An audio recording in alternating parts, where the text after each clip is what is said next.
My name is Manon Parry. I'm Professor of Medical and Nursing History at VU Amsterdam and the University of Amsterdam. And prior to that, I was an exhibition curator in the History of Medicine division at the National Library of Medicine in the US. And I'm going to talk about a combination of what I've learned from that work and my own research project on medical museums in Europe today. In my presentation, I consider some of the consequences of the increasing anxiety around highly charged objects and topics, the sensitive materials in the title of this event today, and in contrast to escalating pressure to remove them from display, I propose deeper engagement. And with the history and the objects and the contemporary legacies that they represent. I draw on my background as a curator of historical exhibitions and my academic career, and specifically on my current book project titled Human Curiosities, Expanding the Social Relevance of European Medical Museums. And the title plays on the history of medical museums as cabinets of curiosities, but refers not to the collections as curiosities, but to the audience's curiosity.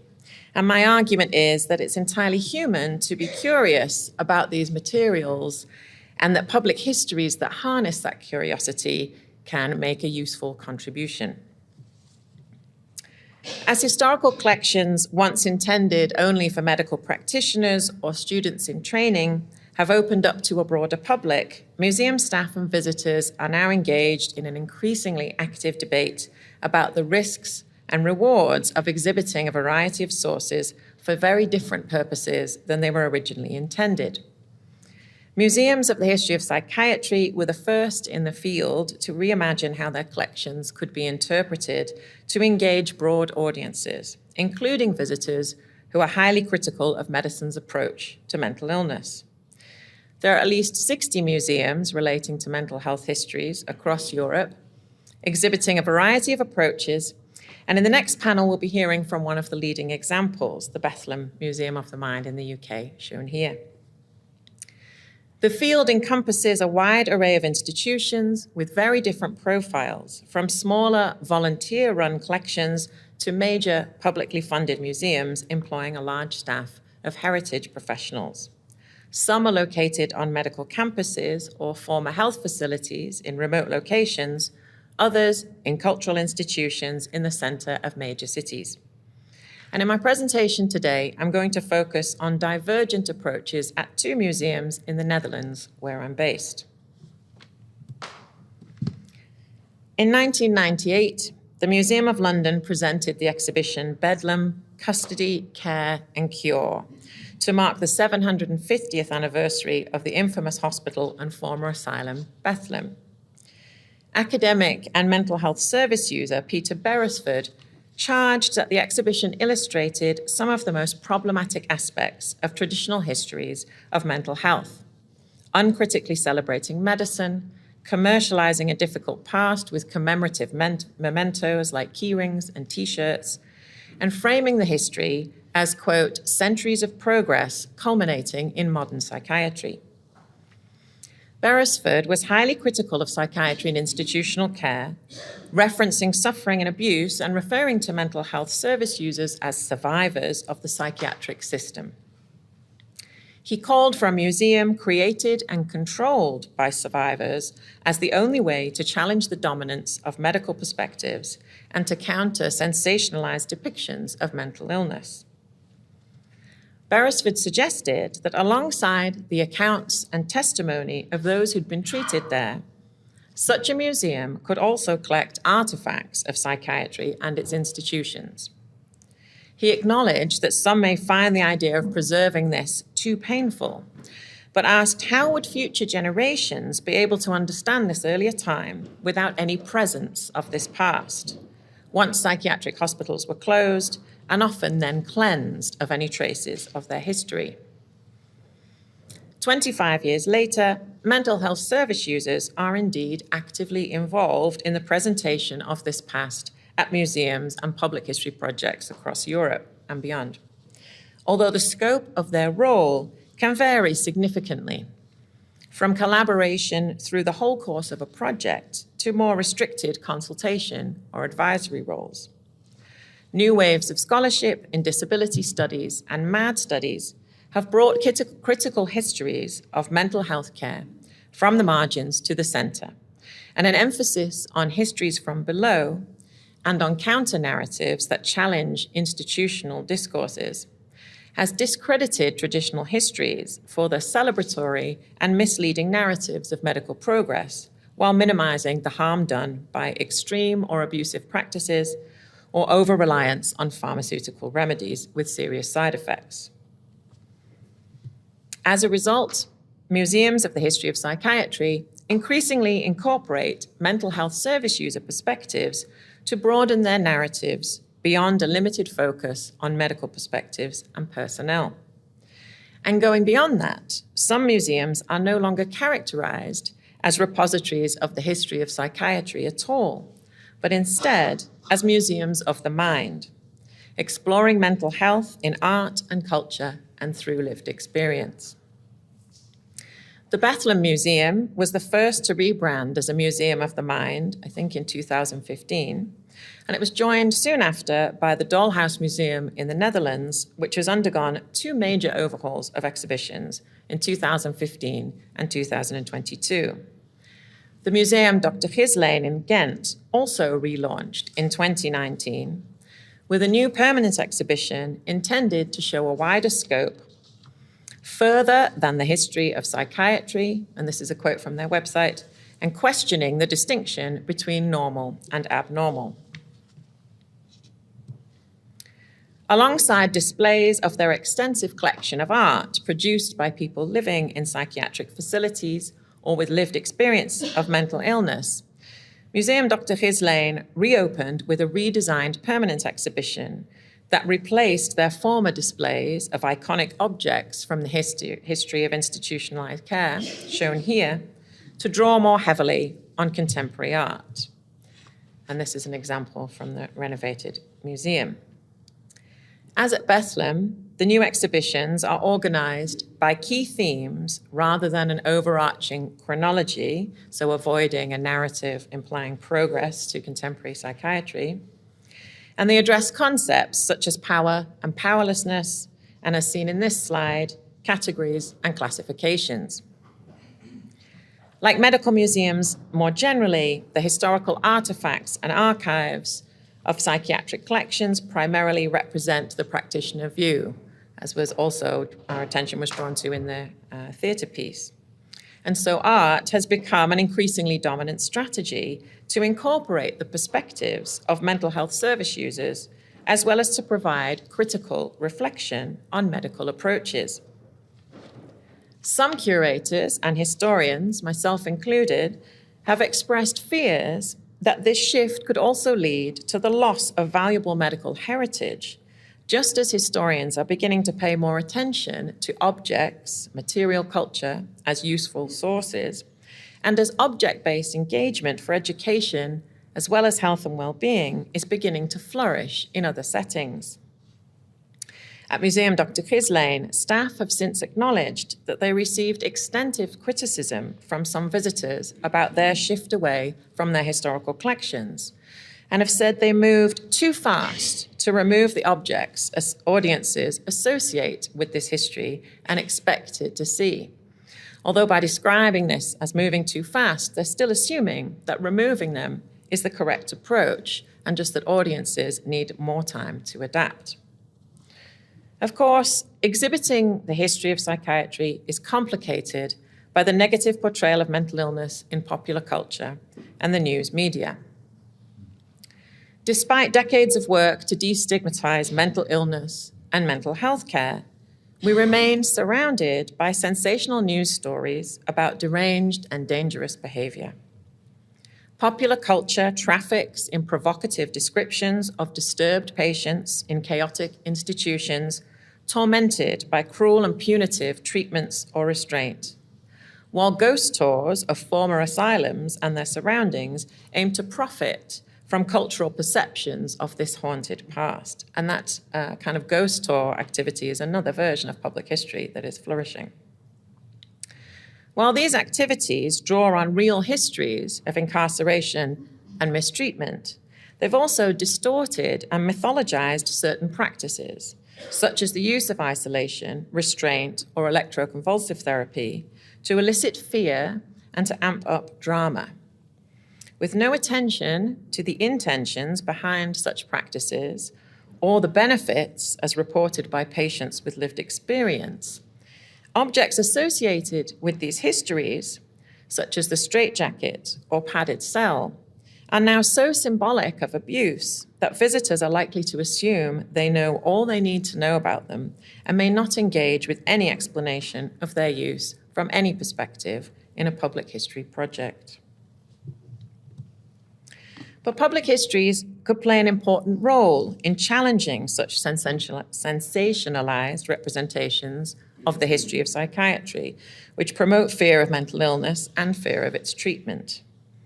Yet I've argued elsewhere, medical museums more broadly, like other medical museums more broadly, museums of the history of psychiatry are prone to exaggerate the distinctions between history and contemporary theories and practices, and to try and make a very firm break with the past.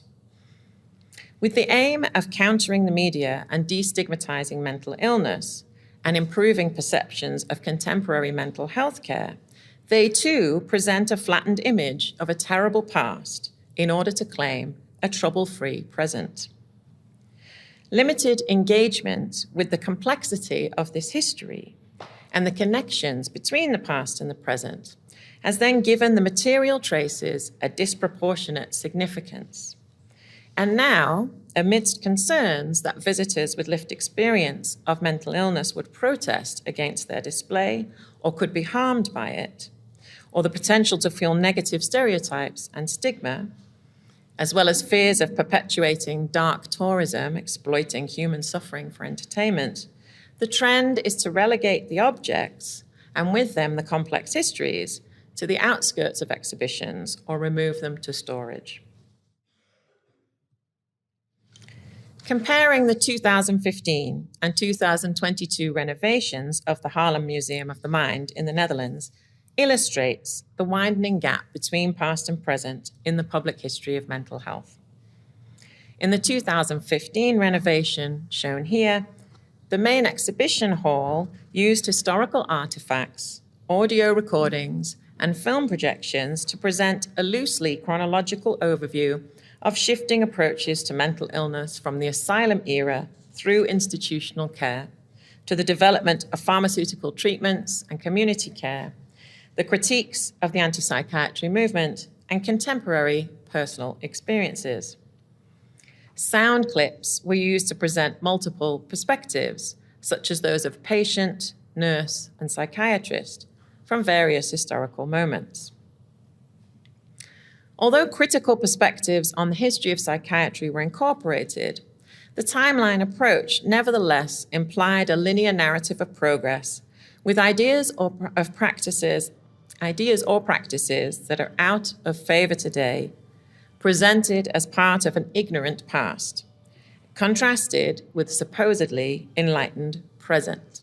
Eugenics and phrenology were presented as pseudosciences that had few respectable supporters, rather than acknowledged as influential fields led by people with eminent reputations. This approach is common in medical museums and attempts to box in discredited science as unscientific to shore up present-day science as free from such ideological dimensions. And we were just talking about this over dinner last night. So despite its ongoing use, for example, electroconvulsive therapy is also depicted as an outdated practice. And this claim was reinforced in this exhibition by a tour guide who I overheard telling visitors that its use had been discontinued because it's now considered inhumane. Combined with media sensationalism and assumptions about the troubled past of the history of psychiatry, such representations threaten to eclipse any understanding of ideas and practices in the context of their time, making villains out of healthcare professionals and drawing a firm line between them and the people they treated. In the 2022 renovation, the majority of the galleries are now devoted to art, with a smaller room presenting a summary history organized by themes. The space allocated to historical objects and stories has shrunk significantly, and art now dominates in the galleries. This shift away from the exhibition of psychiatric heritage is further apparent in the museum's launch of a new satellite gallery exclusively devoted to outsider art at the Hermitage Museum in Amsterdam in 2020. The historical gallery, shown here, no longer occupies the main hall at the center of the museum and is instead presented in a smaller room in a succession of different spaces that feature art displays or art installations. The exhibition space here is notably much lighter, less dramatically atmospheric than the previous version, presumably to lessen the emotional tension of presenting some discomforting materials and histories. Historical artifacts that might be expected to elicit a strong response are also shielded from display, and the visitor can access if they choose to. So in front of certain objects, you can't see through the glass of the exhibition display unless you step on a button on the floor that then will make the material viewable. And while there might be a conservation dimension to this approach, as it protects the objects from the light levels in this new, much lighter room, it's also in keeping with strategies used elsewhere that highlight the apparently sensitive nature of the selected objects. And maybe Colin can tell us a little bit more about this here, but this is an example at Bethlehem where items of restraint aren't visible when you first approach the exhibition, but you have to choose to look at them by looking around, and they're shown in reflection, I believe in a mirror that reveals them to a viewer. Overall, the Dollhouse Museum now appears to have very little to do with the history of psychiatry and relies upon visitors making connections with the various artworks displayed, which are supplemented with an audio tour rather than labeled text. Apart from the accessibility issues of requiring an audio tour to access the interpretation, this also limits interaction between the visitors in the space and means that there's now lengthy time requirements to complete a tour of the exhibition. So your time in the space is dictated by the length of the audio recordings, and you can't move around it as freely as you could in the previous version. Public history and health humanities students that I've taken to the museum have found the individualized experiences created by the audio tour quite isolating and struggle to make sense of the route and the intention of the different galleries.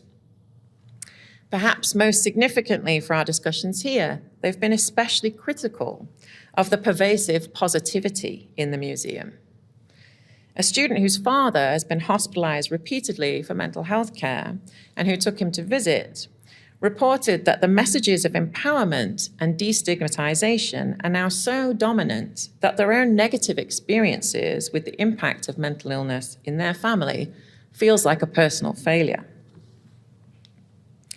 Yet media coverage and museum sector reactions to the new approach at this museum have been very favorable, and the Dollhouse was named European Museum of the Year in 2022. Such accolades are likely to further propel the move away from historical collections in other institutions, at least in museums aiming to reach general audiences, especially in the context of growing controversies around medical museums on the issue of human remains, colonial acquisitions, and the objectifying medical gaze. And you may have seen various controversies around those issues in the newspapers.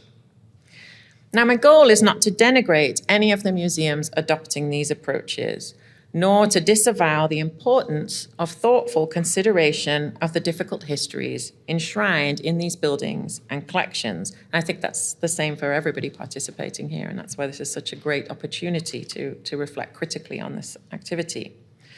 But I do question whether removing objects and restricting the display of the past is such a good thing. And in fact, as these museums move further away from the history of psychiatry, they may lose valuable audiences from healthcare who are also part of this past. And this is particularly unfortunate as training health professionals to appreciate the shaping and reshaping of medical knowledge and practice is an important corrective to a characterization of modern science that is pervasive today as if it's value-free and beyond critique. The Dr. Ghislaine Museum in Ghent has acknowledged that they received criticism from their visitors. And neither they nor the Dollhouse currently provide an historical perspective on psychiatry that health professionals would recognize, potentially pushing these audiences to other venues where traditional histories are more likely to be displayed unchallenged. Such is the case at the second museum I want to look at here, Psychiatry Museum Venray, founded in 1987 and renovated in 2015. The historic hospital site where the museum is based formerly housed 600 residents and is now a national monument, while the campus still provides outpatient services for approximately 450 people. The museum exhibition focuses on the history of the hospital from its original founding by religious orders from Belgium through to its current work, situating this institutional history within developments in the management of mental illness over the centuries. Diverse visitors include students from secondary school to university level, students in professional education, nurses in training, for example, families, and people with professional or personal interest in the topic, as well as former and current service users. Visits are by appointment only, with tours led by volunteers. So there's no label text, and the narrative is provided by the tour guide. According to the psychiatrist who gave me a tour, people with current mental health issues find aspects of the exhibition confronting or difficult, and it's easy to understand why. The narrative is chronological, following a timeline that begins with a gallery of myths and gory depictions of mistreatment, including exorcism and witch trials. The founding of the religious hospitals marks the transition point from this overview to a chronological walk through the changing activities at the hospital, the changing years of activities at the hospital. The storyline includes a comparison of the dormitories for the poor versus the private rooms of paying patients, the introduction of work therapy and campus activities at the bakery, on the garden, and in leisure clubs, as well as the profiles of some long-term residents. The continuing use of the site for mental health services is embedded in the exhibition, with the profiles including a 65-year-old man who lives in an independent living apartment on the campus and who requested that his portrait be added to the exhibition. This section, focused on treatment, includes electroconvulsive therapy alongside insulin therapy, lobotomy, and other discontinued methods, as well as some specimens of brains from the pathological research collections. This is followed by a section titled Medicine, a New Beginning, and the introduction of drugs, defined as a key step in making it possible for more patients to leave the hospital and live independently, and for the use of other kinds of creative therapies. The progress outlined here is contrasted with images of bath therapy, confinement to bed, and some very confronting images of people under restraint, including some types never used in the Netherlands, but nevertheless part of the history of harsh measures in psychiatric institutions. This section of the exhibition concludes with gates of the institution opening outwards onto a new modern era, including critiques of the anti-psychiatry movement, new methods such as creative arts therapy, new locations with more independent living, and the secularization of the institution. The concluding section showcases various developments more recently, including a focus on the individual person in treatment and what they bring to their recovery, although this is largely overshadowed by a litany of innovations, from the use of robot companions to stimulate memory and activity, to virtual reality coaching for rehearsing responses to stressful situations. There are no critical perspectives on any of these developments, such as a consideration of the economic imperatives driving high technology approaches. And the concluding message suggests a high-tech future fostered by a building up of all of the previous knowledge. Now, clearly, these are very two different museums with very different budgets, personnel, and increasingly audiences. So we might not expect them to have very much in common. But I'm struck by just how far apart their narratives are. And I think this is something to worry about. The segmentation of medical history and today's service user experiences into two different realms at the Dollhouse and the Psychiatric Museum, Venray, impoverishes both. While mental health, past and present, is sensationalized in popular culture and news media, the reduction and restriction of historical materials in public histories limits the possibilities for their more thoughtful recontextualization. Furthermore, their treatment as sensitive materials may reinforce misconceptions and re-stigmatize some people's experiences. Problematic narratives of medical progress are not debunked, just deferred to other settings, like the Venray Museum, where the critical potential of history in cultivating reflection on the present is foreclosed. And finally, the sharp distinction between a museum of the mind and a museum of the history of psychiatry reasserts a gulf between those seeking mental health services and those providing them. When we know that personal or family experiences with mental illness may be one of the reasons for people to pursue a career in the field, and that health professionals are at high risk for developing mental health issues, and that seeking care is highly stigmatized within the healthcare profession.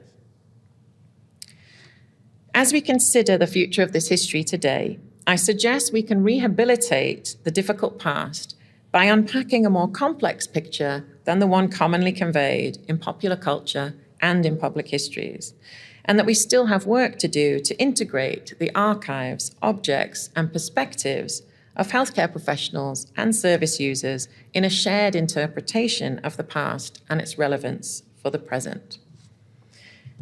And this is the ambition for a project at De Grote Beek in Eindhoven, a former psychiatric hospital that still provides mental health services on a campus that also hosts a bed and breakfast run by service users, a school for children undergoing mental health treatments, and a museum that's long overdue for renovation.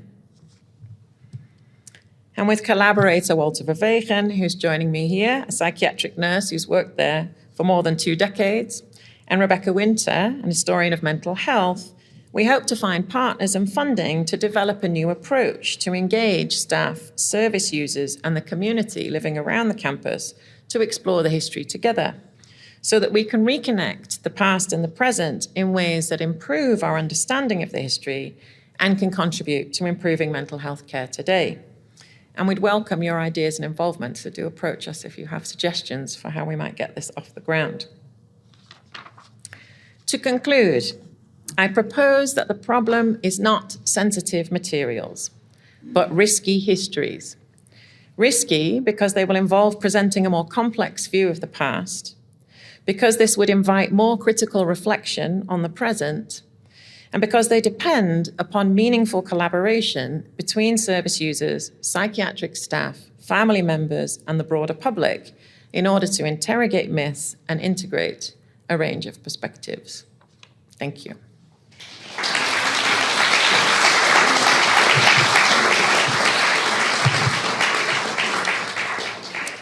And I was hoping to put my money where my mouth is by showing some materials, but I don't believe, oh, Evie is here. Great, thank you. So Evie Numen, who is the curator at the Old Anatomy Museum at Trinity College Dublin, has graciously offered to show some of the materials in her collection as a way to stimulate some inspiration for our discussion today. Hi, everyone. I'm Evie Numen. I'm the curator of the Old Anatomy Museum. You may have heard of us in possibly some recent controversies relating to some of our human remains. As Manon mentioned, every medical museum that's attached to a university has human remains, and some of them are procured in less than ethical or even moral in any way ways. But I am here to talk to you about some of our less known material, and those relate to neurology and, by extension, psychiatry. And we have, I brought two things here for you. I brought some brains. I hope you all brought yours. And the reason I'm showing you these, this is a plaster model of a healthy section of a healthy brain, or what they would call at the time normal. This is a 19th century plaster model for the purposes of, and yes, you can take a picture of it, for the purposes of educating medical students into what they should expect a normal, typical brain anatomy to look like. And the problem with that, of course, is these models were modeled on real humans, on dissections from real individuals that were deemed to have a normal anatomy.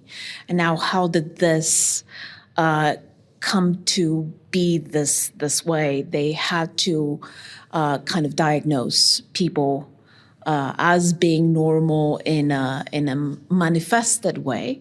And of course, they had to conclude that this is a normal brain anatomy. And now we know, of course, that there is no such thing as normal in psychiatry in the way that they imagined it to be.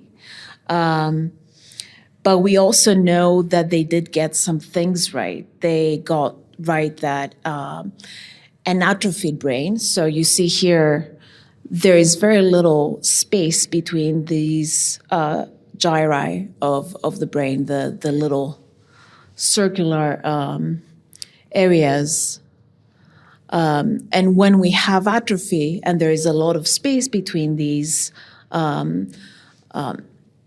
gyri, we know that there is potentially a physical disability associated with it, perhaps due to illness or perhaps due to aging.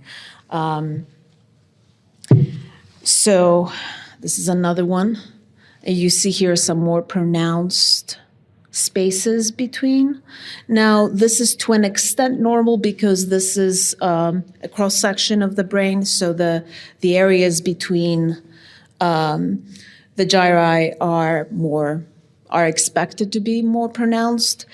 But if we were to see this kind of difference in this part of the brain, this is the external area, it's potentially that something that would manifest in a manifestation of disability. Now, when we don't have physical symptoms in a more concrete way, we have ideas emerging about things like hysteria. And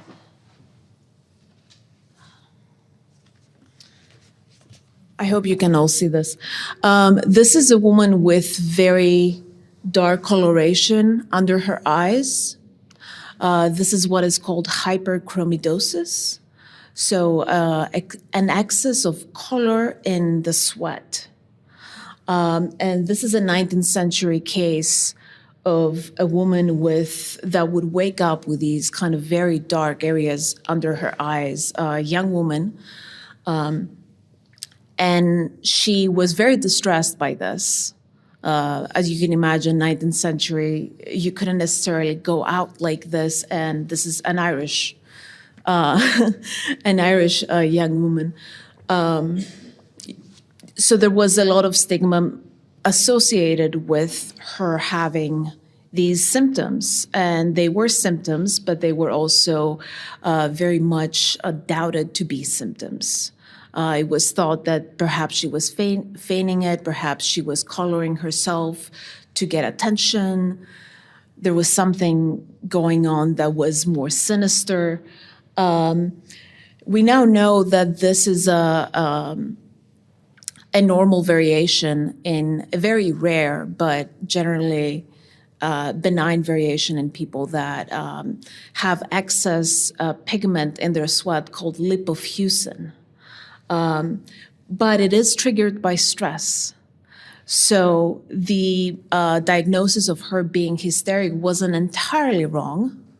And the idea of hysteria as a illness is not entirely wrong. It's now called conversion therapy, and it affects about 0.5% of the population in the United States. So I think it's interesting to consider how moving away from these ideas of stigma and stigmatizing women or sexism has also caused us to lose some of the more truthful fragments of research that you would find in the 19th century literature. I think it's also a useful example because it shows women not being believed, right? So there are ways that you can open up that conversation too. Yeah. So we are researching these objects in our collection, and we're trying to both show the historical context, but also show how they relate to present day experiences. The last one I want to show you is... It's also on the next slide if you want to. Oh, perfect. Actually, the skull, the image of the skull you see here is tertiary syphilis, is a sufferer from the 18th century with tertiary syphilis, and you see these necrotic areas on the cranium. Those are kind of the extreme versions of these tubercles that you see on this man here, and I know it's very small. One more slide on it. Oh, perfect. Yeah, sorry. There it is. Perfect. Now, one of the things I wanted to mention very briefly is that there is an amazing collection of illustrations such as these, but not mass-produced in the William Wallace collection. And I'm hoping that through collaboration and a miracle, perhaps, we would be able to find out the identity of the individuals in our collection of syphilitic remains and maybe map them to the individuals depicted in the William Wallace collection. To backtrack, the William Wallace collection is largely a collection of dermatological portraits of patients in the Hume Street Lock Hospital. And a lot of these were syphilitic patients. So we have syphilitic skulls that we have no idea where they came from in the collection. And we're trying to figure out the provenance of them and if we could potentially match them with depictions, match the placement of these tubercles with depictions, we could perhaps find those histories. And the question then is, what do we do with those histories? Syphilis is a very stigmatized condition. So it begs that question moving forward. But at the same time, we also want to find the histories of these individuals and humanize the remains we have in our collection. So.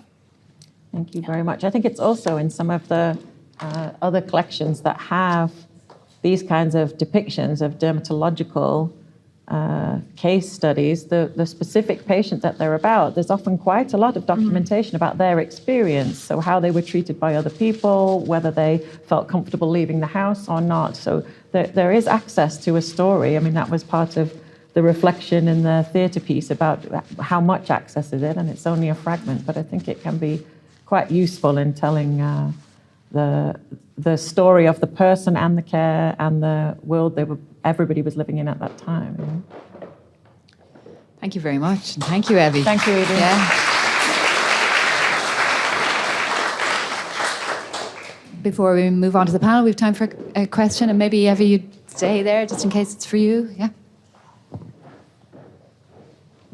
Thanks a million for a great keynote. I just wonder if you had any thoughts on how, I suppose, processes of change can be represented well without implying an unproblematized narrative of progress. Thank you. Yeah, I think there's been some reflection on that.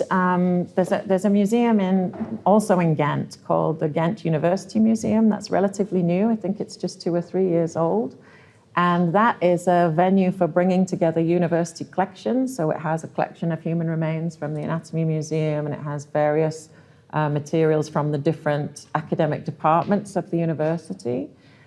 But the director of that museum really wanted to avoid using it just as a showcase for accomplishments of faculty members over the centuries previously, or to kind of perpetuate this idea of the present based on this past leading up to it. And so instead has focused around themes of doubt, serendipity, exchange, and adaptation of ideas. And so it's also a way to present the present as still contested or still in motion and not a fixed finish point. I think Sharon MacDonald also wrote about this when she talked about science museums. She did an ethnography of a science museum about 10 years ago that talked a lot about the tendency to want to present science as finished, complete, and and having answers, and that actually opening it up is really important to show that some of the things that we believe and practice now will also change. But I think there's maybe even more nervousness about those kinds of approaches now than there were 10 years ago because of anxieties about public attitudes to expertise, and like the reactions that we saw in response to COVID advice. So there's been a kind of doubling down in the scientific community about clear and definitive science communication. And certainly, when I think of the British government's response, and the Netherlands did this too, they talked a lot about following the science, as if there was going to be one scientific recommendation that everybody agreed on and it was all clear and that would be infallible. And that proved completely unworkable.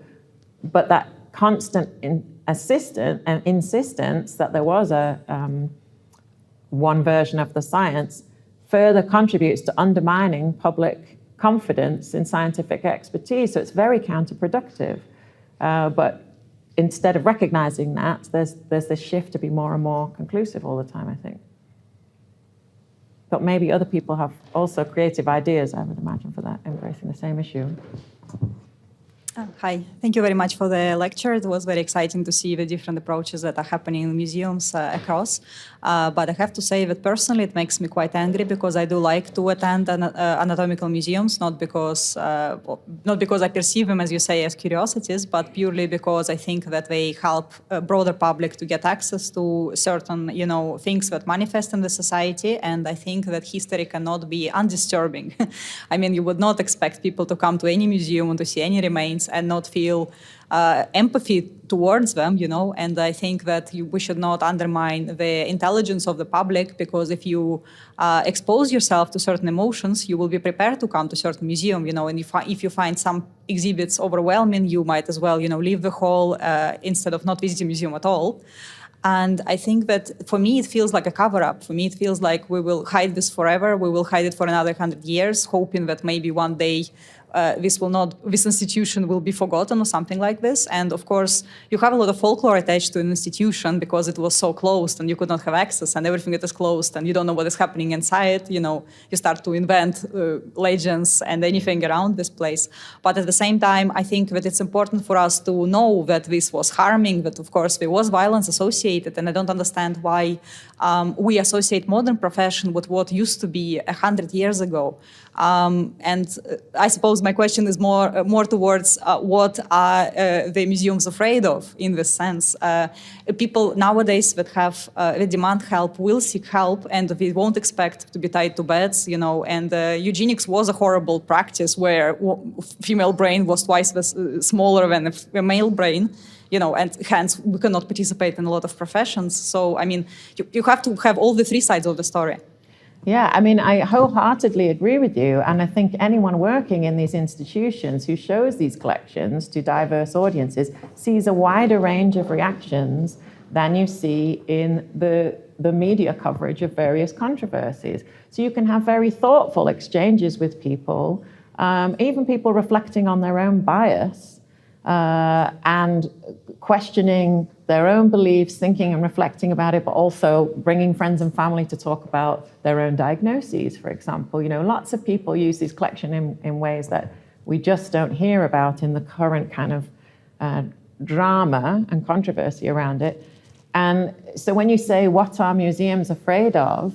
I think they're a bit afraid of the media maelstrom around things, and it's really undermining valuable work that they know they do on a one-to-one encounter level with their audiences. But again, I think it's about shoring up contemporary medical and scientific authority. I think we're having that fight in heritage collections, or heritage collections are being forced to do this work because the scientific community is not so comfortable with reflecting on these questions of doubt and science unfinished and things. And so the museum has become the fall guy for that.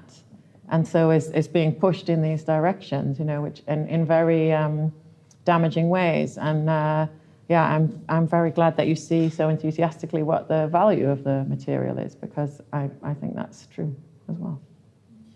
Yeah, thank you very much. Well, I think we've opened up a lot of questions here. Did you want to just come in finally before we move on? Sorry. Sorry, actually. Sorry, just to add to that and to what Manon is saying, the kind of move away from being disturbed and being confronted with the harsh realities of our past, I think is very problematic. And there is this kind of a sense of toxic positivity associated with it. And I think collections with human remains are kind of the more stark example of these reactions. I think we are trying to, well, some people are trying to move away from disturbing people, but at the same time, it would be very strange if people were not disturbed, like you said, by these conditions of the past that we're suddenly confronted with, or death that a lot of people don't get confronted with in a kind of a safe, deliberate way than you would by seeing a skeleton in a museum. I think we can make these spaces both safe without making them non-disturbing, without sanitizing them, and present kind of a more holistic view to life, frankly. There is no human experience that's devoid of disease or disability or aging or illness or death.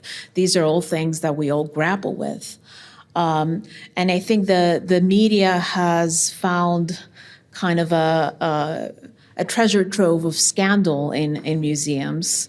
And we may want to consider not only humanizing our histories and our specimens, but also humanizing our colleagues in a way, and presenting the kind of behind the scenes of museum work and these discussions to a wider public without not expecting them to understand. We can present these ideas without being overly academic, and really reach the public to see us, and healthcare professionals or other individuals like scientists that may come under attack from the media in a more holistic way. We're all human, I think, at the end of the day. Yeah, and I think that point that you were making about not underestimating our audiences, and to think about with the title of this event, the rest of the world doesn't come with a trigger warning. So what happens when we create public histories that are so careful and cautious and don't allow space to reflect on these things? I don't think that's actually doing a service to any of the stakeholders involved, you know?